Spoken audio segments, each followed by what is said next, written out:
अगर थोड़ा सा भी टमी ज़्यादा है तो सर इतनी जल्दी नीचे नहीं जाएगा, इसलिए आप थोड़ा सा इसको कंट्रोल कर सकते हैं। कैसे? इनहेल करते हुए एक्सहेल, ये। इससे क्या होगा, एक तो वेट भी जाएगा, आपकी टमी भी जाएगी, और इसके साथ साथ आपके जो आर्म्स देखिए, जब आप हाथ ऊपर उठाते हैं, आप मैं दूसरी साइड करूंगी तो आप खुद फील कीजिए, बताइए मुझे कि कहाँ कहाँ आपको लग रहा है कि कौन कौन सी चीज़ जो है रिड्यूस हो रही है।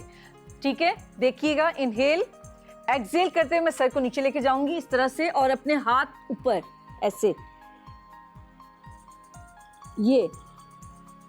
इससे क्या है, आपके लव हैंडल्स, आपकी टमी, आपके साइड्स के जो टाइड्स हैं वो जाएंगे, आपके आर्म्स ये अगर बहुत हैवी हो रहे हैं तो वो कम होंगे। तो देखिए एक एक्सरसाइज में कितने आपको फायदे मिल रहे हैं।